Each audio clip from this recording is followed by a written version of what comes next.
পাকিস্তান শেষমেশ পৃথিবীকে কি দিল চলুন জানা যাক। কাপড়, বাসমতি চাল, হিমালয়ান পিঙ্ক সল্ট আর টেরোরিজম। পাকিস্তান এখানেই থেমে নেই। পাকিস্তান এখন দুনিয়াকে এক নতুন সার্ভিস সেক্টর উপহার দিচ্ছে, আর তা হলো ভিক্ষুক রপ্তানি সার্ভিস।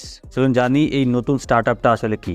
আজকাল পাকিস্তান শুধু পণ্য নয়, ভিখারিও সারা বিশ্বে রপ্তানি করছে। আর এই কারণেই সম্প্রতি সৌদি আরব এমন এক খবর দিয়েছে যাতে পাকিস্তানের আন্তর্জাতিক সম্মানের দফা রফা হয়ে গেছে।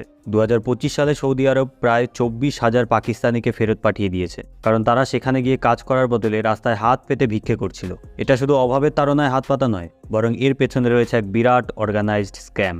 এই চক্রটির মাধ্যম দিয়ে সাধারণত তারা মানুষকে উমরাহ, ট্যুরিস্ট বা ভিজিট ভিসায় গলফ দেশগুলোতে নিয়ে যায় এবং সেখানে গিয়ে তাদের ভিক্ষাবৃত্তির নেটওয়ার্কে নামিয়ে দেয়। সৌদি কর্তৃপক্ষ এর আগে বহুবার পাকিস্তান সরকারকে সতর্ক করেছিল, কিন্তু কাজ না হওয়ায় এখন তারা সরাসরি পাক নাগরিকদের সৌদি আরব থেকে তাড়িয়ে দিচ্ছে এবং পাক নাগরিকদের ওপর কড়া চেকিং শুরু করেছে।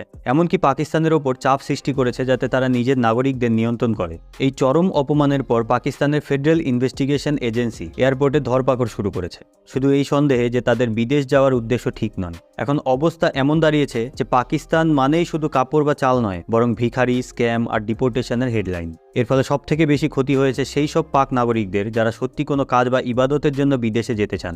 এর পরের বার কেউ যদি আপনাকে জিজ্ঞাসা করে পাকিস্তান পৃথিবীকে কি দিয়েছে, তবে উত্তর দিতে ভুলবেন না কাপড়, বাসমতি চাল, হিমালয়ান পিঙ্ক সল্ট, টেরোরিজম আর এখন এক নতুন এক্সপোর্ট ক্যাটাগরি, ইন্টারন্যাশনাল ভিখারি সার্ভিস।